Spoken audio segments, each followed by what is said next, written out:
सरकार निकम्मी है।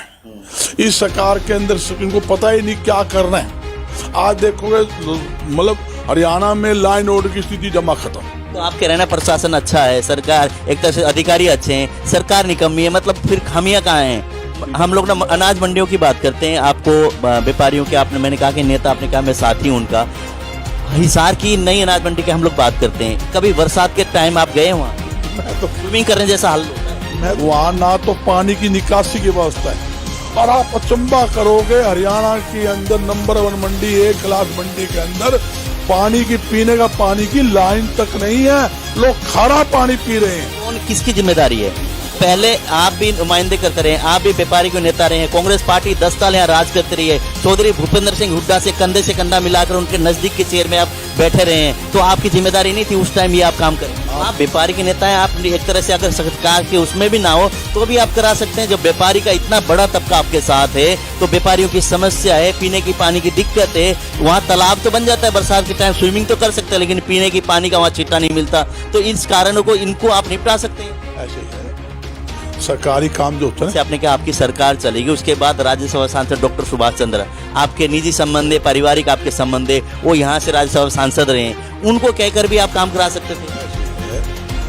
आप एक को आओ 100 को आओ, मतलब आप काम कराने में आपने प्रयास नहीं किया, आपने दोष लगा रहे हो सरकार। गौतम सरदाना आपके मेयर, आपके साथ आप बैठ रहे, डॉक्टर कमल गुप्ता के साथ आपके निजी संबंध है, डॉक्टर सुभाष चंद्र यहाँ से राज्यसभा सांसद है, उनके साथ आपके निजी संबंध। इस टाइम बात करें चौधरी वीरेंद्र सिंह की, उनके कांग्रेस पार्टी में होते थे, उनसे भी आपके उनके बेटे विजेंद्र सिंह जी हैं, वो भी आपके नजदीकी हैं, सबके साथ आपके अच्छे संबंध है। उसके बावजूद नहीं अनाज मंडी की स्थिति इस तरह के हालात हैं। कल अनाज वहाँ देख रहे थे, भीगा हुआ अनाज है, दुकानों में पानी घुसा हुआ है, लोग बाल्टियां लेकर पानी बाहर निकाल रहे थे, इस तरह के हालात है आपके नाक के नीचे। अरे मैं जी सुनूंगा, पर मैं एक बात बताना चाहता हूँ, जो काम सरकार का है अगर पब्लिक प्राइवेट आदमी ही काम कर लेंगे तो हमें सरकार की क्या जरूरत है कि सरकार ने फूकांगे, फिर तो हम ही कर लेंगे। सारी चीज देते हैं आप, सुनो, सारी चीज देते हैं आप सुनो, आप व्यापारी के नेता हो, सुनो, व्यापारी को पूरे प्रदेश आपको करती है, बजरंग दास गर्ग हमारे नेता हैं और हमारे ये दिन रात एक करते हैं, लेकिन आपने जी सुन लो बात, इलाज आप करते हो, इलाज करते हो। और मंडी की मैं बात करता, आदमपुर में भी पानी भरता, मैंने वो जिक्र नहीं किया, उकलाना में भी बरवाला में भरता है, लेकिन मैं जिक्र नहीं किया ना। आप पूरे हरियाणा के नेतृत्व करते हैं व्यापारियों के, आप नेता हैं, आपके नीचे नाक के नीचे यहाँ पे पानी इतना भरा होता है, इतने वर्षों से समस्या है, उस पर आपने कार्य नहीं कर पाए, तो औरों की आप बात कैसे करें? जी कार्य तो सरकार ने करना है। डाडम के अंदर पहाड़ सरकार के मजदूर मर गए, उसमें भी प्रूफ किए क्या? पुलिस कस्टडी में शराब पड़ी थी, वो शराब करोड़ों में बेच दी, उसके भी प्रूफ किए क्या? विपक्ष कमजोर है, क्या करेगा विपक्ष कमजोर नहीं, विपक्ष शोर करता है। कांग्रेस पार्टी एक तरह से मजबूती के साथ खड़ी हो, कांग्रेस पार्टी एक तरह से जितने भी नेता है, चौधरी भूपेंद्र सिंह हुड्डा, कुमारी शैलजा, किरण चौधरी, इधर से रणदीप सुरजेवाला, उस साइड से अपने चौधरी वीरेंद्र सिंह, अपने कैप्टन साहब जैसे, वो सभी एक झंडे के नीचे आकर सभी की सहमति ये को इस तरह के प्रयास होगी कभी? जैसे ग्राउंड की अगर बात करें, कई बार आपसे बातचीत भी होती है, लोग भी कहते होंगे अगर ये चेहरा मुख्यमंत्री में अगर कांग्रेस पार्टी पेश करती तो यहाँ हरियाणा में सरकार बन सकती थी। पिछली बार भी 75 पार के नारे में आप लोग दब गए, हो सकता है कांग्रेस पार्टी के अगर नारे को दरकिनार करके उसको ना सोच के काम करते तो सरकार भी आ सकती थी। नमस्कार, आप देख रहे हैं RSN एक्सप्रेस। इस वक्त हमारे साथ हैं बजरंग दास गर्ग जी, कांग्रेस पार्टी के वरिष्ठ नेता हमारे साथ हैं। हम वही बात करेंगे, इस वक्त भी इनके साथ भी चौधरी कुलदीप बिश्नोई की भी बातचीत चलेगी और उसके साथ साथ कांग्रेस पार्टी को लेकर भी हम बात करेंगे। बजरंग जी, स्वागत है RSN में। बहुत धन्यवाद आपका। सर, आपके साथी चौधरी कुलदीप बिश्नोई कांग्रेस पार्टी को अलविदा कहने जा रहे हैं, क्या कारण मानते हैं आप? देखिए, वो तो निजी विचार उनका, हर एक आदमी को आज़ादी है, कहीं भी जा सकता है, उनके निजी विचार, उसके बारे में हम क्या कह सकते हैं। तो जैसे ना कई बार उन्होंने राहुल जी के दरवाजे पे पहुंचे, सोनिया जी के दरवाजे में पहुंचे, दरवाजा उनके लिए खुला नहीं, क्या कारण मानते हैं? चौधरी कुलदीप बिश्नोई के लिए दरवाजा बंद पहले कर दिया गया था? नहीं, राहुल जी ने कहा था राज्यसभा में वोट पोल करके आप आ जाइए, और उसी दिन ही मीटिंग तय भी हो गई थी 5 बजे, उसमें कोई दो राय नहीं, मगर किसी कारणवश वो बात नहीं बनी, आपके सामने ही है। जैसे चौधरी भजनलाल परिवार से आपके भी बड़े निजी संबंध रहे हैं, अच्छे आपके संबंध उनके साथ रहे हैं, तो क्या कुलदीप जी जिस हिसाब से सपने देखते हैं मुख्यमंत्री बनने के, उनके जो ख्वाहिश है वो पूरी हो पाएगी जिस हिसाब से चल रहे हैं? देखिए, सपना देखना सभी का अधिकार है। सपने देखने पे ना कोई टैक्स है ना कोई रोक है, तो हर एक आदमी सपना देख सकता है। सपने अच्छी चीज होती है, सपना सपना ही होता है। सपना सपना ही होता है, लेकिन दिन में देखने चाहिए। नहीं, कोई बात, दिन में देखो, रात में देखो, गाड़ी में देखो, सोते टाइम देखो, वो तो अगले का सबका राइट है। सपने में मेरे क्या क्या चीज आती है, कोई भगवान का भजन कर रहा है उसके अंदर, कोई व्यापार देख रहा है। सपने में हर एक आदमी अपनी तरक्की देखता है, उसमें कोई दो राय नहीं। जैसे कांग्रेस पार्टी की अगर बात करें, चौधरी भूपेंद्र सिंह हुड्डा जी हैं, उनके अभी एक तरह से जिम्मेदारी दी है, तो उस कारण से चौधरी कुलदीप सिंह खफा थे या क्या कारण मानते हैं? नहीं, ऐसी बात नहीं है। देखो, पार्टी हाईकमान का निजी फैसला है। पार्टी हाईकमान ने बहन शैलजा जी को प्रदेश अध्यक्ष बनाया, उन्होंने बड़ा अच्छा कार्यकाल, अच्छा काम किया, इसमें कोई दो राय नहीं। पूरी प्रदेश की जनता मानती है, सेंटर भी मानता है। उसके बाद बहन जी ने अपनी मर्जी से इस्तीफा की पेशकश की, और देखिए, बनने के छोड़ने के बाद अपने मर्जी से क्यों की? दबाव था इन कारणों से या टांग खिंचाई हो रही थी कांग्रेस पार्टी में, इस हिसाब से वो बोला पहले इस्तीफा मांगने से पहले मैं पेशकश कर दूं? ना तो कोई इस्तीफा मांगता था, ना मांगने वाली बात थी। सिर्फ इस वास्ते कि वो जो प्रदेश की टीम बननी थी, जो जिला प्रधान, शहरी प्रधान बनने थे, वो नहीं बन रहे थे 2.5 साल से। वो कर नहीं पाई थी, मतलब वो ना, उन्होंने तो लिस्ट भेज दी थी, सारे जिले फाइनल कर दिए थे। वो किसी कारणवश हाईकमान से मंजूरी नहीं मिली। उन सोचा भी जब जिला की टीम नहीं बनेगी, शहरी टीम नहीं बनेगी, तो काम कैसे चलेगा। तो इसलिए उन्होंने इस्तीफा देना अच्छा समझा। भैया तो हमारी टीम बनाओ या इस्तीफा दो, उन्होंने इस्तीफा देना ठीक समझा। और उसके बाद देखिए, सबसे मोटी बात, उदय भान जी को प्रदेश अध्यक्ष बनाया। सबसे पहले स्वागत अगर किसी ने किया, बहन शैलजा जी ने किया। मीडिया में बयान दिया, आसिम उसी टाइम प्रेस कॉन्फ्रेंस की।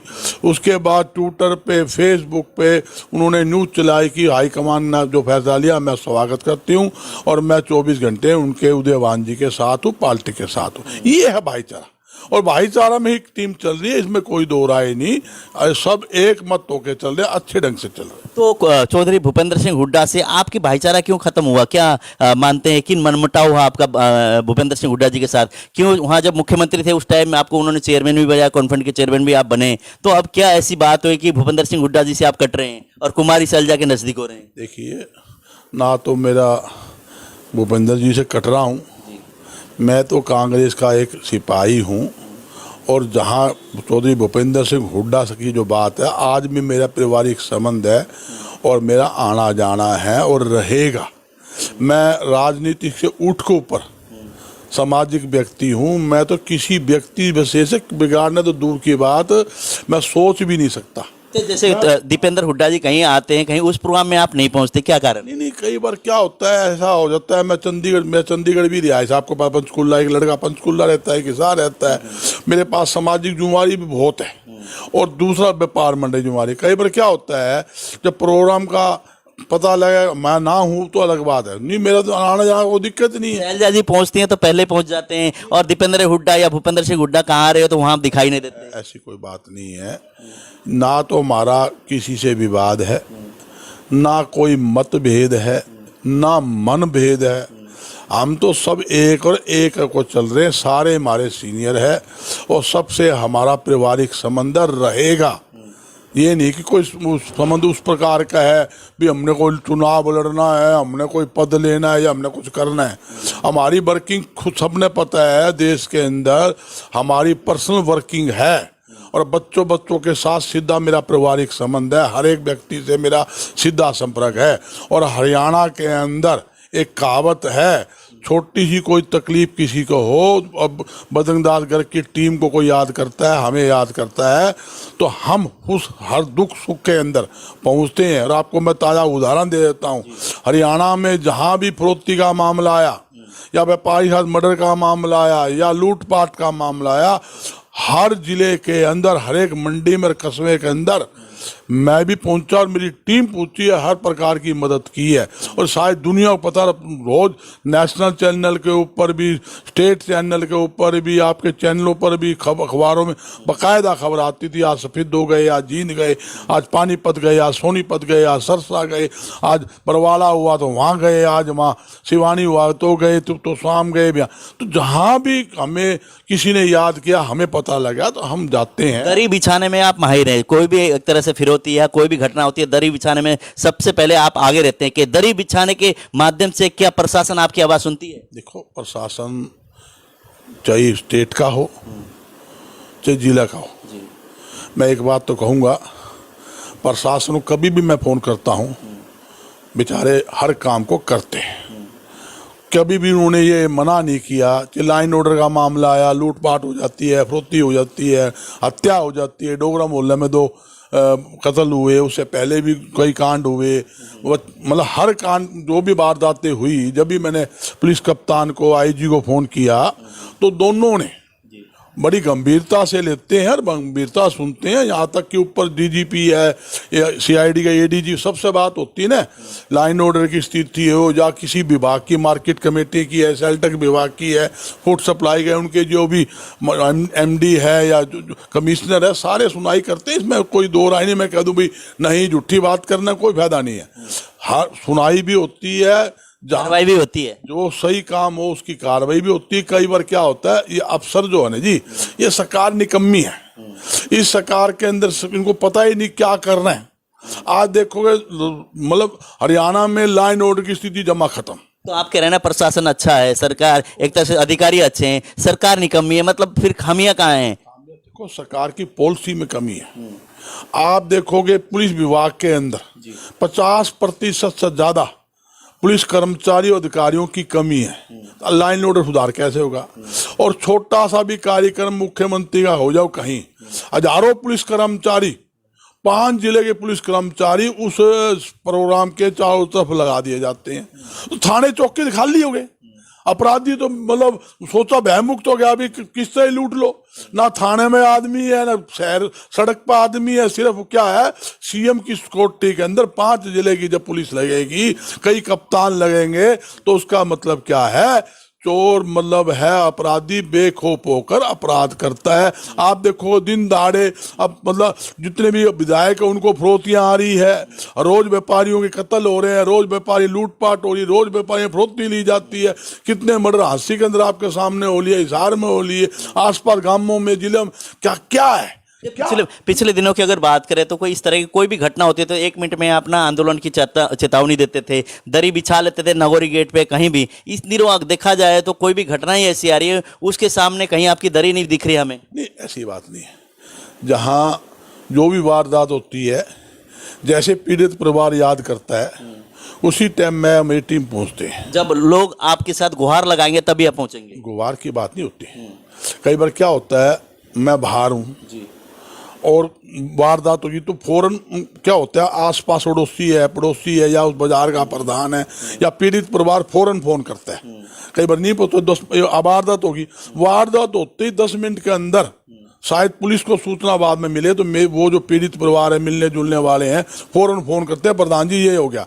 अगर मैं 1 घंटा का रास्ता है, 2 घंटा का रास्ता है, इससे पहले मैं मेरे आदमी भेजता हूँ और 1 घंटा बाद 15 मिनट में, 2 घंटा में जैसे मैं पहुंच जाता हूँ। उसके बाद कार्रवाई करते हैं। प्रशासन कहते हैं हम जल्दी ये कार्रवाई कर देंगे, 2 घंटे में कर दे, 4 घंटे में कर देंगे।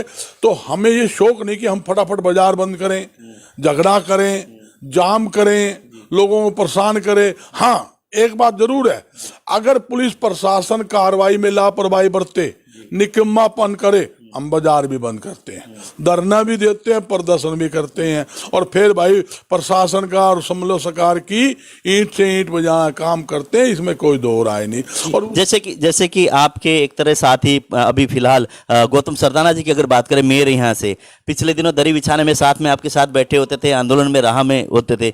इस वक्त की अगर बात करें, सबसे मोटी बात, बेसहारा पशु है, आपके घर के आगे शाम के समय आपकी गाड़ी निकल नहीं सकती, इस तरह के हालात होते हैं। कभी आपने उस मसले को लेकर बातचीत की है, जहां बड़ी बड़ी बातें करते हैं मेयर साहब भी और आप लोग भी कहते हैं, गौ माता को एक तरह से उनके निवास तक पहुंचाने का कार्य किया आप लोगों ने? देखिए, ये बड़ा अच्छा आपने सवाल किया।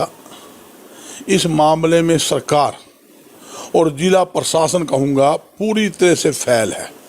जबकि ये सरकार जब आई थी उसने पैदा किया था भी सड़कों पर कोई बेसहारा गाय आपको नहीं मिलेगी, हम नंदिनी गौशाला में लेके जाएंगे। और नंदिनी गौशाला के अलावा हरियाणा के अंदर जितनी गौशालाएं हैं, खास तौर में हिसार जिले की बात करूं, हर गौशाला, हमारी सारी गौशालाएं, सब गौशाला ने प्रशासन की मदद की। जितनी कैपेसिटी गौशाला में गऊ रखने की थी उससे ज्यादा उन्होंने गऊ रखी भी है, जो प्रशासन ने पकड़ी उन्होंने रखी। मगर सरकार की तरफ से कोई शौक नहीं है। सरकार को जिस प्रकार दिल्ली और राजस्थान के अंदर जो गौशाला है उनको 40 रुपये 50 रुपये पर गाय मिलती है पर डे के, पर एक गाय के लिए सरकार की तरफ से ऐसी कोई योजना नहीं है। मेरी हरियाणा सरकार से मांग है जितने भी प्रदेश में गौशाला है अपना राजस्थान दिल्ली की तर्ज के ऊपर प्रति गौशाला को कम से कम 40 रुपये प्रति गाय जरूर दिया जाए, ताकि आत्मनिर्भर होकर गौशाला वाले, गौशाला की टीम गौओं की और ज्यादा अच्छी सेवा कर सके। मैं एक दावे के साथ कहता हूं, हरियाणा के अंदर हिसार जिले की गौशाला सबसे ज्यादा और नंबर 1 है। और सेवा के अंदर जो हमारी गौशाला की टीम है, मतलब है, इतनी जबरदस्त सेवा करती है, रात दिन अपने हाथ से सेवा करती है। और एक बात और है, उत्तरी भारत के अंदर कुछ क्षेत्र हमारी जो गौशाला है उसके अंदर जो हॉस्पिटल गौओं का बना रखा है, उत्तरी भारत में ऐसा कोई हॉस्पिटल नहीं है जो गौओं का इलाज होता हो, ऑपरेशन होता हो, वहाँ स्पेशल गौओं के डॉक्टर इतने बढ़िया टीम रखी। वो गौशाला में आप काम कर रहे हैं, अच्छे आप चला रहे हैं, लेकिन जो शहर की अगर बात करें, शहर के किसी कोने में आप जाइए, शाम के समय इतने झुंड में गौएं होती है तो उनको हटा के निकलना पड़ता है, रास्ता बना के फिर आपको निकलना पड़ता है, चाहे बाइक हो, स्कूटी। और कार के लिए तो वैसे ही उतर के आपको जाकर उनको उठाकर हटाकर तब आप निकल सकते हैं। ऐसी स्थिति क्यों हो रही है? ये काम जिला प्रशासन सरकार का है। हमारी संस्थाएं, हम सहयोगी है, सहयोगी रहेंगे और पहले भी थे, अब भी और आगे भी रहेंगे। तो कभी आपने मेयर साहब से बात की है, विधायक जी से बात की है, मंत्री जी से कि हाँ इस तरह के हालात है जी, हम भी आपके साथ हैं और शहर को बेसहारा पशु से निजात दिलाने के लिए हम सहयोग करेंगे? देखिए, अनेकों बार जिला उपायुक्त ने इसके बाबत मीटिंग बुलाई, जितनी गौशालाएं थी उनको बुलाया और सबने सहयोग भी किया। मगर क्या है, ये इसमें कंट्रोल नहीं कर पा रहे। क्यों नहीं कर पा रहे आप भी समझते हो, मैं खुले तौर पर कहना नहीं चाहता। कह दीजिए, तो लोगों को सुनना चाहिए, जो आप सच्चे हैं, आपके जो मन में अगर कोई ऐसी बात है तो बताइए। क्यों, ये गौएं जिसकी है, ये एक आप जानते तबके लोग हैं जो क्या है, अपनी गौओं को छोड़ देते हैं चरने के लिए, घर से छोड़ देते हैं। वो हजारों गौएं खेतों में किसी के कैटल फार्म, जो फार्म नंबर 1 है, 2 है, 3 है, सब के अंदर घुसो देते हैं और पैदल पैदल आती है। तो क्या होता है, वो अपना चारा बचाने के लिए इन्होंने एक धंधा सा बनाए रखा है। तो मेरी प्रशासन से अपील है, जो भी बेसहारा गौएं हैं उनको पकड़कर, जितनी भी आपकी नंदी गौशाला है उसको उसमें एडजस्ट करे। कोई भी आदमी बदमाशी करे, जो गौओं को चराने के लिए खुला छोड़े, उनके खिलाफ कार्रवाई करे, उनके चालान काटे, उनकी जो गायें हैं उनको जब्त करे, उनको वापिस ना दे, ताकि शहर के अंदर अव्यवस्था ना फैले। यहाँ तक कि गाँवों के कारण दुनिया भर के एक्सीडेंट होते हैं, कई माताओं बहनें के चोट भी लगी है, कई के हाथ पैर भी टूटे हैं। मगर ये जिला प्रशासन सूद नहीं ले रहा। ये हिसार जिले की बात नहीं है, पूरे हरियाणा के अंदर ये स्थिति बनी हुई है। इन्होंने गो आयोग तो बना दिया, नाम का गो आयोग है, वर्किंग तो कुछ नहीं है। वर्किंग जब होती, गौ आयोग का फायदा जब होता कि गौशालाओं को 40 रुपये प्रति गाय देते, उनकी रेख देख के लिए अच्छी व्यवस्था करते, बेसहारा गौओं को मदद करते हैं, उनके लिए बढ़िया सा बाड़ा, छोटा तो और बड़ा बनाओ, उसके लिए उचित व्यवस्था करते। यहाँ तक कि जो गौओं का जो बाड़ा बनाया हुआ है नंदिनी गौशाला, उसके अंदर भी सरकार से ज्यादा जनता का सहयोग है। ये तो लोग तो खाली रसगुल्ले खाने के लिए, किस अफसर का काम है, किस अफसर ने मदद करें? अफसर तो अपना आंख मुंदी चले गए। रसगुल्ले कौन खाते हैं? रसगुल्ले अफसर खावा, कौन खावा था? और ये लोग थे जो गौ माता जिसको कहते हैं गौ हमारी माता है, ये भारतीय जनता पार्टी के नारा है, गौ हमारी माता है और हमें कुछ नहीं आता है। गौ माता के ऊपर राजनीति करते हैं, गौ माता पर वोट लेते हैं, मंदिर मस्जिद पर राजनीति करते हैं। जब से काम आता काम करने का तो ध्यान नहीं देते। सबसे पहले मुख्यमंत्री जी को ये करना चाहिए, गौओं की रक्षा के लिए, गौओं की सेवा के लिए सरकार को आगे आना चाहिए। इसके लिए हर गौशाला को एक सहायता राशि प्रति गाय प्रतिदिन देने की मेरी उनसे मांग। जी, आप व्यापारियों के नेता हैं? नहीं, मैं व्यापारी का साथी हूं, नेता कोई नहीं है। भगवान का आगे दरबार में कोई कुछ नहीं है। मैं तो भाई उनका साथी हूं, साथी रहूंगा। मैं तो आज से नहीं 35 साल से उनका साथी हूं और एक इसके लिए मैं पूरे प्रदेश की नहीं देश के व्यापारियों का समाज का धन्यवाद भी करूंगा। उन्होंने पूरे तन मन और धन से जिस प्रकार मेरा सहयोग किया है, मेरी 7 पीढ़ी उनका शान भूल नहीं सकती, इसमें कोई दो राय नहीं। और व्यापारी जो है मेरी जान है और व्यापारी के साथ 24 घंटे हर दुख सुख के अंदर पहले भी खड़ा था, अब भी खड़ा हूं और आगे भी खड़ा रहूंगा। और आपके चैनल के माध्यम से एक बात और कहना चाहता हूं, व्यापारी सर्वोपरि है। प्रदेश के व्यापारियों को साथ किसी कीमत पर हम जाति सहन नहीं करेंगे, जाति होने नहीं देंगे।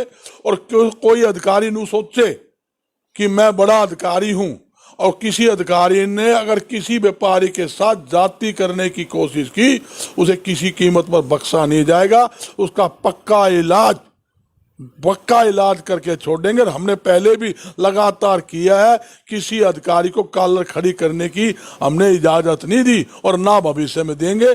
और मेरी सरकार से अपील है, व्यापारी वो लोग हैं जो खुद का पेट काट कर सरकार का खजाना भरते हैं। व्यापारी वो लोग हैं जितनी सामाजिक धार्मिक संस्था है उसके चलाने में सबसे ज्यादा योगदान मेरे देश और मेरे प्रदेश का व्यापारी है।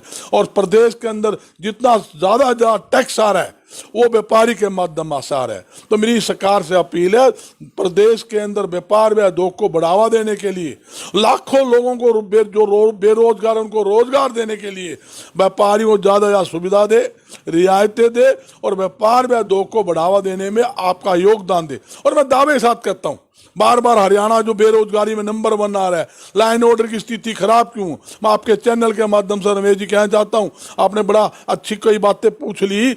मैं कहना चाहता हूं हरियाणा के अंदर लाइन ऑर्डर खराब क्यों हुआ? लाइन ऑर्डर का मुख्य कारण है बेरोजगारी। आज लाखों लोग बेरोजगार है, रोटी खाने के लिए चाहिए, तन के लिए कपड़ा चाहिए, ना उनके पास कोई काम है ना मजदूरी है, क्या करेगा?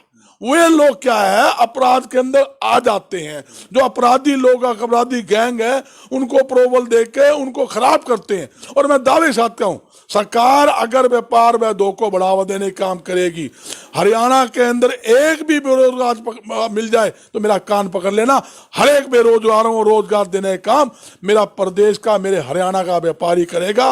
और एक मैं मुख्यमंत्री जी आश्वासन और देता हूं, आप व्यापार व उद्योग को बढ़ावा देने की योजना लाए, अच्छी योजना दे, छूट दे और पड़ोसी राज्यों के उद्योगपतियों को यहाँ उद्योग लगाने के लिए हम प्रेरित करेंगे। और यहाँ दुनिया भर के उद्योग, अरबों रुपए खरबों रुपए के उद्योग हरियाणा में लगाने का काम करेंगे। रमेश जी एक बात बताता हूँ, सरकार बने 8 साल होगी और 7 साल पहले हरियाणा के मुख्यमंत्री ने अगरवा के अंदर टेक्सटाइल हब बनाने का काम किया था, घोषणा की थी। और उसके अलावा उसने वो ये भी कहा था इंडस्ट्री जोन बनाएंगे। आज तक ना इंडस्ट्री जोन है ना टेक्सटाइल हब है। रोज भी आना आते हम टेक्सटाइल हब बनाने जा रहे हैं। तुम सरकार जाने के बाद बनाओगे क्या? जब तुम्हारी सरकार जाने के काम हो गई, जब टेक्सटाइल हब बनेगा, लाखों बेरोजगार रोजगार मिलेगा और जहां यहाँ पर जितनी हमारे किसान हैं उनको बहुत बड़ा लाभ मिलेगा। क्योंकि उनका नरमा वहीं बिकेगा, अच्छे दामों में बिकेगा, उनके तेल के खर्चे, ट्रांसपोर्टिंग खर्चे बचेंगे। आज हमारा नरमा और कपास कहाँ जा रहा है? वहां जा रहा है कलकत्ता, बम्बे तक, गुजरात तक बिक रहा है। जैसे मुख्यमंत्री ने अनाउंस किया उसके बाद कभी आपने फॉलोअप किया, आपने बातचीत की कि मुख्यमंत्री जी आपने ये अनाउंसमेंट किया था, उस पर गौर करें और ये कार्य शुरुआत कराएं? हमारी मीटिंग लगभग 6.5 साल पहले 6 साल पहले हुई थी और जो हमारी जो कॉटन एसोसिएशन की जो एसोसिएशन है उनको भी साथ मेरे साथ थे। उन्होंने कहा था जल्दी जल्दी करने जा रहे हैं। उसके बाद ये प्रपोजल बना के हमने दी सी सारी, और प्रपोजल के साथ साथ क्या सुभाष चंद्रा जी जो राज्यसभा सांसद थे उन्होंने भी प्रपोजल बना के उन्होंने भी 2-3 बार मीटिंग की थी। सुभाष चंद्रा का भी बयान आया था और मुख्यमंत्री के जो सैकड़ों बयान आए हैं। आप देखोगे 3 दिन पहले अपने उप मुख्यमंत्री जी का भी बयान था, हम ये बनाने जा रहे हैं। तो मेरे कहने का मतलब ये है, आप खाली घोषणा ही ना करो, झूठी घोषणा की सरकार ना बनो, जो काम होने वाला वही घोषणा करो, तो आदमी जज्जमंद नहीं रहेगा।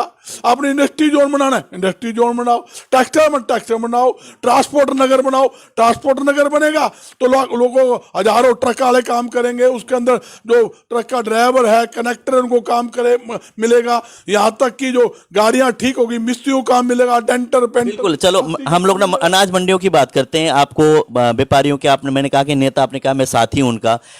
हिसार की नई अनाज मंडी के हम लोग बात करते हैं। कभी बरसात के टाइम आप गए वहां? मैं तो स्विमिंग करने जैसा हाल होता है? मैं तो अनेकों बार जाता हूँ। मेरी मंडी, कल क्या हाल था? मंडी तो मेरा घर है और मंडी के सामने बैठा हूँ। मंडी में महीने में 10 चक्कर जरूर लगते हैं। पानी की स्थिति क्या है वहाँ, ना तो पानी की निकासी की व्यवस्था है, और आप अचंबा करोगे, हरियाणा के अंदर नंबर 1 मंडी है, क्लास मंडी के अंदर पानी की, पीने का पानी की लाइन तक नहीं है, लोग खारा पानी पी रहे हैं। कौन, किसकी जिम्मेदारी है? पहले आप भी नुमाइंदे करते रहे, आप भी व्यापारी के नेता रहे हैं, कांग्रेस पार्टी 10 साल यहाँ राज करती रही है। चौधरी भूपेंद्र सिंह हुड्डा से कंधा मिलाकर उनके नजदीक के चेयर में आप बैठे रहे हैं, तो आपकी जिम्मेदारी नहीं थी उस टाइम ये आप काम करें? आपको पता होना चाहिए, जिस टाइम हम सरकार में थे, बड़ाई करने की बात नहीं है, ये मार्केट कमेटी और रेस्ट हाउस बनाना, हर जगह पंप लगाए हमने, पानी पीने के लिए हमने वाटर कूलर लगाए, मंडी की व्यवस्था, मूलभूत सुविधा आप देखते थे। टेम्पररी दौर पे काम किया आपने लाइन नहीं बिछाया, आपने कहा कि वाटर कूलर लगा दिया, ठीक है, लेकिन एक बात सुन लो पूरी, मैं जो आपको पूरी लाइन पर ले रहा हूँ। हमने पाइप की लाइन बिछाई, मगर क्या हुआ, दुर्भाग्यपूर्ण हमारी सरकार चलेगी, सिर्फ उसको कनेक्शन जोड़ना है। वहाँ क्या कंफ्यूजन है जी, वो पब्लिक हेल्थ जोड़ेगा, मार्केट कमेटी पैसे जमा नहीं करा रही, वो नहीं कर, सिर्फ कुछ लाइन बिछी हुई है, कंप्लीट पाइप लाइन लगी हुई है, सिर्फ एक उसको कनेक्शन जोड़ना है, जिसको बोलते हैं ना भी, 2 भाइयों को मिलाना है, एक पाइप का एक ज्वाइंट होता है, वो जोड़ेगा तो पब्लिक हेल्थ का। अनेकों बार, एक बार नहीं अनेकों बार यहाँ के जिला प्रशासन ने, मार्केटिंग बोर्ड ने हाँ रखी, पाइप लाइन हम जल्दी कर देंगे। तो आप व्यापारी के नेता हैं, आप एक तरह से अगर सरकार के उसमें भी ना हो तो भी आप करा सकते हैं। जब व्यापारी का इतना बड़ा तबका आपके साथ है, तो व्यापारियों की समस्या है, पीने की पानी की दिक्कत है, तो वहाँ तालाब तो बन जाता है बरसात के टाइम, स्विमिंग तो कर सकते हैं, लेकिन पीने की पानी का वहाँ छिट्टा नहीं मिलता, तो इस कारणों को, इनको आप निपटा सकते हैं। ऐसे है सरकारी काम जो होता है ना, अगर ज्वाइंट तो सामने लगवा दिया, प्लम्बर थी बोलने जगह लगाया भाई, मगर वो अनईगल हो गया। अनईगल काम कोई करेगा उस पर कानूनी कार्रवाई होती है। तो पानी किसने छोड़ना है? पब्लिक हेल्थ ने छोड़ना है। हम ज्वाइंट का जो पानी नहीं छोड़ेगा, ये कानून के तहत दायरे में काम होना चाहिए। पब्लिक हेल्थ मंजूरी दे भाई, मार्केटिंग बोर्ड ने भी तुम कनेक्शन जोड़ दो, हम पानी देंगे।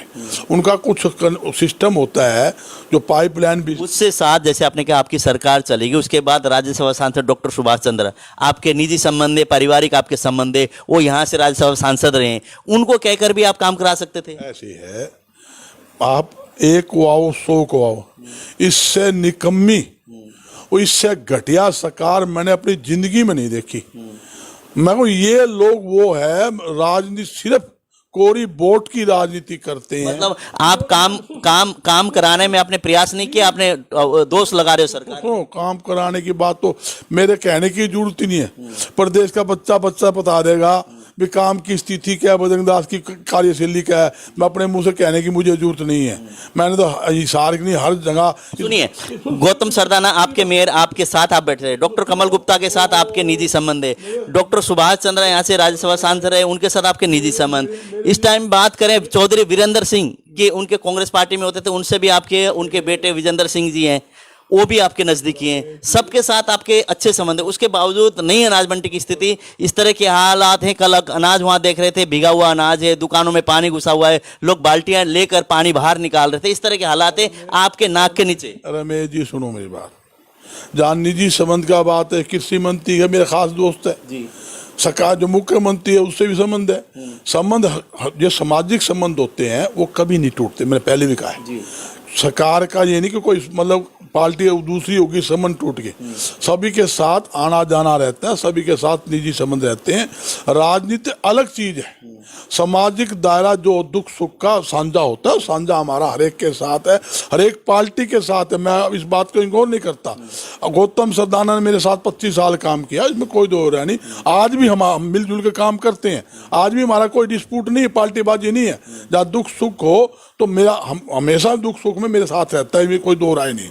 मगर मैं एक बात बताना चाहता हूं, जो काम सरकार का है, अगर पब्लिक प्राइवेट आदमी ही काम कर लेंगे तो हमें सरकार की क्या जरूरत है? इस सरकार ने फूकांगे फिर तो हम ही कर लेंगे। जो हम नहीं करना है, हमने जो टैक्स सरकार को देना है तो हम वो टैक्स हमारे निजी काम में यूज करेंगे, जनता के हित में काम करेंगे, मंडी में काम करेंगे, शहर में काम करेंगे। हाउस टैक्स हम देते हैं, जीएसटी हम देते हैं, इनकम टैक्स हम देते हैं, मार्केट फीस हम देते हैं, सारी चीज देते हैं आप। सुनो, सारी चीज देते हैं आप सुनो, आप व्यापारी के नेता हो। सुनो, व्यापारी को पूरे प्रदेश आपको करती है, बजरंग दास गर्ग हमारे नेता हैं और हमारे ये दिन रात एक करते हैं, लेकिन आपने छेड़ दी। सुन लो बात, हर प्रकार का टैक्स देते हैं, मगर उसके बावजूद जनता को तकलीफ हो वो माड़ी बात है। मेरी सरकार से पुण्य अपील भी है। और एक बात और कहता हूँ, जहाँ मंडी का सवाल है, हिसार की मंडी नहीं, पूरा हरियाणा की मंडी, मेरा एक ऐसा एक सिस्टम भाईचारा है,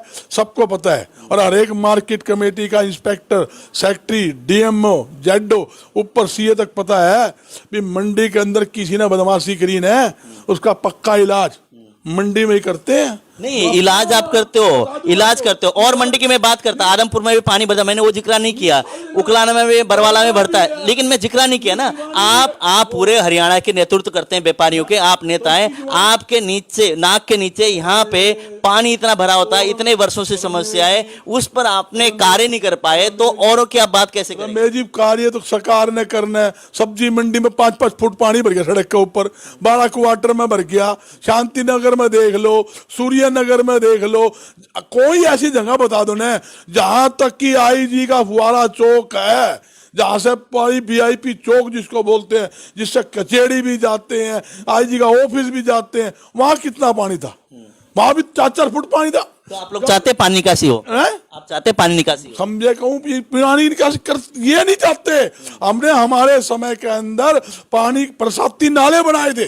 आपको ध्यान होगा, ये पूरा शहर का बरसाती नाला ऑटो मार्केट से निकलता वो वहां तक बनाया था, चालू किया था। इन्होंने क्या किया? ना तो उसकी सफाई कर रहे हैं, ना पंप लगा रहे हैं। अरे नू बताओ, इन्हें पता नहीं बारिश आनी है? सरकार आंख मूंदी बैठी। सरकार नहीं, किसकी कमी है? सरकार तो हरियाणा में है, लेकिन यहाँ के जनप्रतिनिधि हैं, एक तरह से विधायक है, मेयर है, आपको क्या लगता है किसकी खामी है? खामी तो मैं मानूंगा सबसे पहले सरकार की। सरकार की जिम्मेवारी बनती है। आप जहां भी बताए बरसाती है, फिर सारे अफसरों को 3 महीने पहले ऑर्डर कर देना चाहिए, भाई सारे बरसाती नाले साफ होने चाहिए, पंप तैयार रखे। उसके बाद जिला प्रशासन की जिम्मेवारी है, उसके बाद पब्लिक हेल्थ की जिम्मेवारी है, उसके बाद नगर निगम की जिम्मेवारी है। मगर ये सारा सिस्टम फेलियर है। इस सिस्टम में क्या है? माल कमाए जा और माल खाए जो। जिस प्रकार 200 करोड़ रुपए का फर्जी बिल बिना काम हुए, बिना वर्क ऑर्डर हुए बन के फरीदाबाद के अंदर पेमेंटें होगी। ये कमान खान की दुकानें खोली हुई, अभी माल खाने में लगे हुए, बिल्कुल विकास कार्य पे कोई ध्यान? मैं खुले तौर पे कह रहा हूं, मैं तो पूरा चैन बता रहा हूं, पूरी सरकार बताता हूं। घोटाले की सरकार है, धान घोटाला, सरसों घोटाला, मतलब रिश्तियां बैन थी, रिश्तियां बैन कोरोना के समय में अरबों रुपए की रिश्तियां कर दी, रिश्ती घोटाला, पुलिस कस्टडी के अंदर करोड़ों रुपए की शराब बेच दी, शराब घोटाला। वो तो कहते हैं खर्ची ना पर्ची की बात करते हैं, जहां कहीं अगर इस पद का मामला है तो आप बता सकते हैं कहीं पे। जी बताओ, रिश्तियां बैन थी और रिश्तियां बैन के अंदर अरबों की रिश्ती होगी, इसमें भी सबूत चाहिए क्या? डाडम के अंदर पहाड़ सरका के मजदूर मर गए, उसमें भी प्रूफ चाहिए क्या? पुलिस कस्टडी में शराब पड़ी थी, वो शराब करोड़ों में बेच दी, उसके भी प्रूफ चाहिए क्या? तो विपक्ष कमजोर है, क्या करेगा इसमें? विपक्ष कमजोर है। नहीं, विपक्ष शोर करता है, विपक्ष आवाज उठाता है, आम जनता आवाज उठाती है। ये गूंगे बहरी सरकार है, लट्ठी के जोर पर चलाने वाली सरकार है। हर एक आदमी डरता है कहीं ना कहीं फंसा देगा, झूठे मुकदमे दर्ज कर देंगे। जो आदमी बोलता है उसके खिलाफ कार्रवाई, जो आदमी बोलता है सीबीआई इतना कभी आप इतना बोल रहे हैं, कब आपके खिलाफ? मैं समझे, मेरे तो समझे नहीं, खिलाफ एक करी 10 कर लो। पहले भी कितनी बार कार्रवाई हुई, 13 मेरे पर्चे दर्ज हो लिए, 3 बार मैं जेल भी जाया। इस बात की जिसके ऊपर परमात्मा का आशीर्वाद है, मैं परमात्मा से डरता हूँ। परमात्मा का आशीर्वाद मेरे साथ है, आज नहीं शुरू से। मैं धार्मिक सामाजिक आदमी हूँ, कभी जिंदगी में किसी का बुरा करता नहीं, कभी सोचता नहीं। मैं तो सोचता हूँ ये परमात्मा जब तक मैं रहूँ इस धरती के ऊपर किसी का भला कर सकूं, मेरे हाथ से बुरा ना हो। आप धार्मिक परिवर्तन के हैं, अगर मेरे से गलती भी हो जाए तो मैं परमात्मा के चरणों में माफी मांगता हूँ। परमात्मा, मेरे कारण किसी 2 आदमी का जी दुख पाया, आत्मा दुख पाई है, मुझे माफ करना। और उसके भाई जो मेरे मुंह से कोई शब्द करड़ा भी निकल जाए तो भी मैं अपने शब्द वापिस देता हूँ। छोटा छोटा बच्चा भी कैसे भी कोई मुंह से निकल जाए तो भी मैं फील करता हूँ नहीं यार, तो नहीं, ये बात नहीं कहनी चाहिए। तो महीने में 1 बार 2 बार आप लोगों ने सभामणि लगाते रहते, पूजा पाठ आप करते हो, कभी आपने पूजा पाठ करके कांग्रेस पार्टी को सद्बुद्धि दी, सभी नेता एक समान होकर एक झंडे के नीचे आके एक आपस में खींचातानी नहीं, ऐसी कभी आपने प्रार्थना की भगवान से? देखो, भगवान के दरबार में कोई पार्टीबाजी नहीं रही, चाहे भाजपा हो, कांग्रेस हो, अनिलो हो, जेजेपी हो, बसपा हो, चाहे सीपीएम, सब एक है। भगवान के दरबार में तो हम सब एक होते हैं और एक रहेंगे। और भगवान के दरबार में, व्यापार मंडल में और हम किसी प्रकार का ना तो गुटबंदी है ना पार्टीबाजी है। सबका क्या होता है, सब मिलके चल रहे हैं और मिलके चलेंगे, इसमें कोई दो राय नहीं। और जहाँ प्रसाद लगाने की बात है, प्रसाद भी सभी लगाते हैं, हम क्या अकेले लगाए, दुनिया प्रसाद लगाती है। दुनिया, पूरा देश जो है ये हिंदू देश है। हिंदू देश में क्या है, सब देवी देवताओं को मानने वाले हैं। मैंने ये कहा कि कांग्रेस पार्टी के नेताओं को सद्बुद्धि दे, इस तरह से प्रार्थना की है। समझे नहीं, वो देखो सद्बुद्धि तो भगवान देगा, सभी को देगा, भारतीय जनता पार्टी को भी दे, कांग्रेस को दे। सबसे बड़ी बात है देश, राष्ट्र के अंदर सभी पार्टियों को एकजुट होकर काम करना चाहिए, देश के हित में, प्रदेश के हित के अंदर। और एक बात और कहता हूँ, हरियाणा सरकार के साथ हम खड़े हैं। हरियाणा सरकार कोई भी अच्छा काम करेगी उसके लिए तन मन धन से हम सहयोग करेंगे, कांग्रेस पार्टी सहयोग करेगी, इसमें कोई दो नहीं। बजरंग दास गर्ग, उसकी टीम पर्सनली तौर पे जो केंद्र की सरकार और प्रदेश की सरकार है उसके साथ, हाँ, हम चाहते हैं कि देश हित में, प्रदेश हित के अंदर, जनता के हित के अंदर सरकार एक काम करे ताकि आम जनता को राहत मिले, आम जनता को दिक्कत ना रहे। आज बेरोजगारी की दिक्कत, लाइन ऑर्डर की दिक्कत, भ्रष्टाचार की दिक्कत, मतलब अच्छी शिक्षा नहीं मिल रही, अच्छी चिकित्सा नहीं मिल रही, अनेकों समस्या। चलो, बहुत सारी दिखते हैं। कांग्रेस पार्टी एक तरह से मजबूती के साथ खड़ी हो, कांग्रेस पार्टी एक तरह से जितने भी नेता है, चौधरी भूपेंद्र सिंह हुड्डा, कुमारी शैलजा, किरण चौधरी, इधर से रणदीप सुरजेवाला, उस साइड से अपने चौधरी वीरेंद्र सिंह, अपने कैप्टन साहब जैसे, वो सभी एक झंडे के नीचे आकर सभी की सहमति एक हो, इस तरह के प्रयास होगी कभी? नहीं, सारे एक है। आप जहाँ मीटिंग देखते हो चंडीगढ़ में होती है, जब हमारी स्टेट की मीटिंग, जो राष्ट्रीय स्तर की मीटिंग होती है, तो सारे इकट्ठे मीटिंग में होते हैं। दूसरी बात क्या है कि लोकल फंक्शन होते भी अपने अपने, कोई आदमी मैं अपना कर रहा हूँ, कोई अपना करे, उसमें कोई किसी पे रोक नहीं होती। एक बात, सबसे मोटी बात ये भी भाईचारा बना के रखना, और 2024 के अंदर सरकार बनाना मुख्य टारगेट है। आप 2 महीने के अंदर रिजल्ट देखोगे, 2 महीने के अंदर अंदर कांग्रेस की पूरी टीम, यानी कि आप मतलब ये तो पिछले कई 2 वर्षों से आप लोग कह रहे हैं, जैसे कुमारी शैलजा ने का एक तरह से पदभार संभाला, उसके बाद आप कहा कि पहले जिला स्तरीय हम लोग नियुक्ति करेंगे, ये करेंगे, वो करेंगे, वो चीज अभी तक नहीं हो पाई। वो कमी जो रही, बहन जी ने तो काम किया ही ना, बहन जी ने लिस्ट बनाई भी। लिस्ट कहाँ है? बहन जी ने तो स्टेट स्तर को पूरी टीम खड़ी करी, यहाँ तक कि जितने भी हमारे लीगल सेल थे या वो अपने बैकवर्ड के सेल थे, दलित के सेल थे, व्यापारी सेल, सारे सेल बनाए। स्टेट लेवल के, जिला लेवल सारे काम हुए, मगर कमी कहाँ रही? वो जिला जो प्रधानों की लिस्ट दी गई, शहरी प्रधान की जो 2 लिस्ट गई थी, उसका चयन नहीं हो पाया। उसके अंदर वो लेट होने के कारण बहन जी ने इस्तीफा दे दिया। तो आपको ना बहुत सारा अनुभव है, कांग्रेस पार्टी में आप रहे हैं, व्यापारियों के नेता है, बहुत गरीब लोग, सब लोगों से आप मिलते हैं। कांग्रेस पार्टी का मुख्यमंत्री का चेहरा कौन होना चाहिए? कौन, किसके चेहरे पे अगर वोट मांगे तो हरियाणा में सरकार आ सकती है? देखिए, वो तो हाईकमान ने फैसला करना होता है। फैसला तो हाईकमान का होगा, आप भी ग्राउंड लेवल पे आप काम करते हैं। ग्राउंड लेवल बता रहा हूं मैं। सबसे पहले क्या होता है? चुनाव लड़ना। हमारे कैंडिडेट विधानसभा चुनाव लड़ेंगे, वो जीत के आएंगे। विधायक दल का वो जो विधायक चुनेंगे, वो विधायक दल का नेता चुनेंगे। नेता चुन के वो अपनी जो वोट देकर ऊपर हाईकमान को संदेश देंगे। हाईकमान से जो होते हैं डेलीगेट आते हैं, उस मीटिंग में शामिल होते हैं, वो अपनी रिपोर्ट देते हैं। भी विधायक से हमने अलग अलग बात की है, विधायक की ये मंशा है, इनको मुख्यमंत्री बनाए। जो भी चुने हुए विधायक जिसको भी चुनेंगे मुख्यमंत्री का चेहरा बनाएंगे, हाईकमान उस पर मोहर लगा देती है, उसको मुख्यमंत्री बनाती है। ये हमारा सिस्टम है, जो हमारा वो जो प्रोटोकॉल सिस्टम तो है। जैसे ग्राउंड की अगर बात करें, कई बार आपसे बातचीत भी होती है, लोग भी कहते होंगे अगर ये चेहरा मुख्यमंत्री में अगर कांग्रेस पार्टी पेश करती तो यहाँ हरियाणा में सरकार बन सकती थी। पिछली बार भी 75 पार के नारे में आप लोग दब गए। हो सकता है कांग्रेस पार्टी के अगर नारे को दरकिनार करके उसको ना सोच के काम करते तो सरकार भी आ सकती थी। देखो, आपने कितना बढ़िया सवाल कर लिया। ये सरकार किस प्रकार झूठ के गोले फेंकती है। आप लोग शिकार हो गए। आपके बार 75 पार, हम तो शिकार कम हुए, जनता शिकार ज्यादा हो गई। उनके दिमाग में 75 पार, जनता को बचा भी नहीं पाए। जनता क्या, लोगों के दिमाग में ये आएगी अब की बार 75 पार। सरकारी तंत्र मंत्र मशीनरी का दुरुपयोग भी कर लिया, उसके बाद भी बहुमत में नहीं आए। जो लोग नू कहते थे अब की बार भाजपा यमुना पार, वो मलाई खाने के लिए उनकी गोद में बैठ गए। और जो है ना लांडी बुच्ची सरकार आपके सामने चला रहे हैं। हम तो फिर भी ठीक है, हमारे 31 विधायक थे, हम अपने घर में ठीक बैठे हैं, जनता की समस्या उठा रहे हैं। ऐसी भ्रष्टाचारों क्या चाटेंगे? तो जैसे जितने विधायक आपके पास है, चौधरी कुलदीप बिश्नोई भी कुछ इशारा कर रहे हैं कि पूर्व विधायक और वर्तमान कुछ विधायक है मेरे साथ भाजपा में जा सकते हैं। तो क्या लगता है अगर कुलदीप बिश्नोई जी यहाँ से विधायक तोड़ने में कामयाब हुए और भाजपा में वो चले गए तो दुष्यंत चौटाला खतरा है?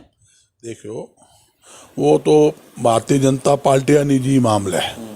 जिस प्रकार आप कह रहे हो, हम भी सुन रहे हैं कि इसको भी मक्खी की तरह, जिस तरह कुलदीप को मक्खी की तरह बाहर निकाला था भारतीय जनता पार्टी ने, जो कुलदीप के साथ धोखा किया था, इसी प्रकार ये दुष्यंत के साथ भी करेंगे।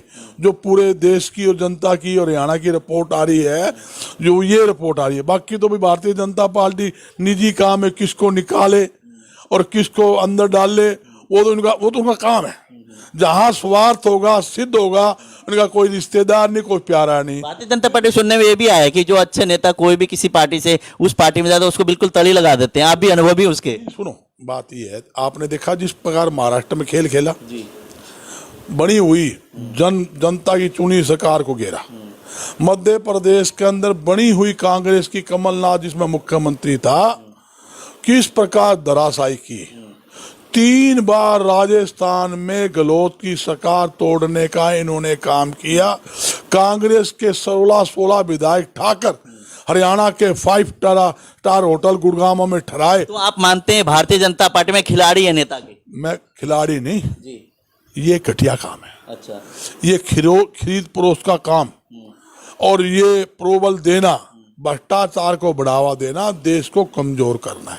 जब एक जनता ने सरकार को चुन लिया, जनता ने विधायक चुन लिया, जनता ने चुन लिया भी ये तो बीजेपी का है, ये इनेलो का है, ये जेजेपी का है, ये मान लो कांग्रेस का है, ये बसपा का है, तो ये उसके बाद ये खरीद परोस करके ये ईडी का दबाव दिखा के, सीबीआई का दबाव दिखा के, झूठे पर्चे दबाव देकर उनको जो तोड़ फोड़ करते हैं, वो सारी दुनिया जानती, सारी जनता जानती है किस प्रकार गोवा के अंदर कांग्रेस के ज्यादा विधायक होने के बाद पिछली बार इन्होंने धक्काशाही से सरकार कई अनेकों स्टेट आपके चलो चौधरी कुलदीप बिश्नोई अगर भाजपा में जाएंगे, जैसे कि कह रहे हैं कि राष्ट्रपति चुनाव के बाद वो जाएंगे और आदमपुर से सीट खाली होगी क्योंकि कांग्रेस पार्टी के झोली में वो सीट थी, तो उपचुनाव होंगे तो वो सीट क्या होगा, किस हालात में होगा? क्या चौधरी कुलदीप बिश्नोई वहीं से दोबारा जीत पाएंगे या कांग्रेस पार्टी के हक में ही क्या रहने वाला है? देखिए, वही भी कुछ नहीं कह सकते, कुलदीप जी जाएंगे या नहीं जाएंगे, इस्तीफा देंगे या नहीं देंगे, वो तो उसके बाद की बात है। अभी तक बनाने का प्रयास हुआ है कभी? बनाने की ना बनाने का काम तो उनका डायरेक्ट है। कुलदीप जी का डायरेक्ट सीधे लिंक राहुल जी से भी है, प्रियंका गांधी जी, सोनिया जी से भी है, और हमारे राष्ट्रीय महामंत्री है उनसे भी, रेणुगोपाल जी से भी है, और यहाँ तक कि विवेक बंसल परवारी है उनसे सीधे संपर्क है। वो तो उनका आपसी में बातचीत है, क्या कहना उन्होंने देखना है। मगर जहाँ तक ये भी तो कुछ कहना जल्दबाजी है कि वो उपचुनाव होगा तो आदमपुर की सीट किसकी झोली में जा सकती है? देखो, वो तो बाद में पता लगेगा ना। नहीं, आपके कयास क्या है? जैसे कि आप कह रहे हैं ना कि भारतीय जनता पार्टी के नारे के अंदर उन्हें गोला फेंक दिया, गोले का शिकार हम भी हुए, तो आदमपुर में उपचुनाव होंगे तो क्या उसी शिकार होंगे या आपको लगता है कि कांग्रेस पार्टी का कुछ होगा वहाँ? ये भी तक तो पाले मंडे गुण है, जब तक पाले ना मंडे और पहलवान अखाड़े में ना आए तो बताया नहीं जा सकता भी कौन सा पहलवान जीतेगा। अच्छा। ये भी तो आपके पहलवान तैयार हैं? नहीं, हमारे समझो, हमारे पहलवान तो 24 घंटे तैयार रहते हैं। हमारे पहलवान तो भी इसी भाग दौड़ कर रहे हैं जी, ध्यान रखना जी। और यहाँ तक कि मैं आपको नई रखना, अगर उपचुनाव होगा तो टिकट मुझे दिलाना। नई खबर बता दूं मैं आपको, भारतीय जनता पार्टी काफी नेता भी, ये हकीकत बात है, मैं कोई बिल्कुल पुराने कांग्रेसी थे और भाजपा में गए, हो सकता है वापसी आपके घर में आने की। सुनो, मैं कोई आपको अंदर ही खबर दे दूं, कई लोग ऐसे हैं वो चाहते हैं कल अगर पाला मंडे तो भाई भारतीय जनता पार्टी ही तो आपके बात, जब कुलदीप भाई इस्तीफा देगा तो या वो खुद लड़ेगा या लड़का लड़ेगा, तो उन जो दूसरे लोग हैं उन जिन्हें चुनाव तो लड़ना है, तो उनके संपर्क में है। वो मेरे संपर्क में नहीं, हाई कमाया तो मतलब ही नहीं है, ना मैंने टिकट देनी, ना मेरा कोई लेना देना।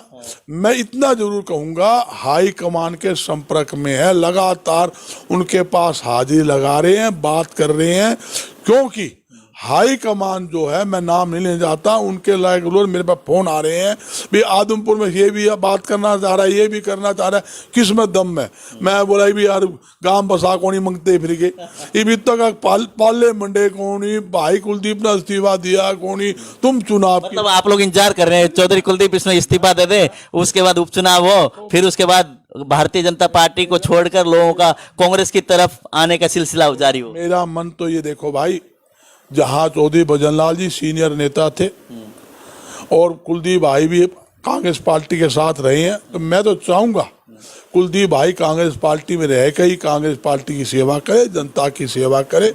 जहां तक जो सम्मान उनको कांग्रेस पार्टी में मिल रहा था और मिलेगा, CWC की मेंबर क्या बोलते हैं, जिस कमेटी में सिर्फ ऑल इंडिया 15 मेंबर थे, उसके मेंबर थे, और इस ठिकाने पर बहुत कुछ मिलता है उनको, इसमें कोई दो राय नहीं है। मगर मेरी तो यही कहना है कि उनको इसी पार्टी में रहना चाहिए, कांग्रेस में रहकर जनता की सेवा करनी चाहिए। कांग्रेस पार्टी से ही विधायक बने थे, तो अब कांग्रेस के अंदर रह के सेवा करें। मैं नहीं चाहता कि वो कांग्रेस पार्टी छोड़े कहीं और जाए। जी, बहुत बहुत धन्यवाद आपका। थैंक यू रमेश जी, बहुत धन्यवाद। जैसे कांग्रेस पार्टी के वरिष्ठ नेता बजरंग दास गर्ग जी ने कहा कि चौधरी कुलदीप बिश्नोई वरिष्ठ नेता हैं और कांग्रेस पार्टी ने बहुत कुछ दिया है उनके परिवार को, तो कांग्रेस पार्टी को छोड़कर ना जाएं, कांग्रेस पार्टी में रहकर भी काम कर सकते हैं, कांग्रेस पार्टी में विश्वास जताएं, इस तरह की बात करते हैं। वहीं पे अगर कुलदीप बिश्नोई जी भारतीय जनता पार्टी का दामन थामेंगे तो उपचुनाव होंगे आदमपुर से, और आदमपुर से भारतीय जनता पार्टी में जो नेता हैं पिछले दिनों जो इच्छुक थे कि वहां से चुनाव लड़ने के, कांग्रेस पार्टी के संपर्क में भी है। इस तरह की बातें भी आई है सामने। इस खबर को ज्यादा से ज्यादा शेयर करें, कमेंट करें, आपको ये बात कैसी लगी।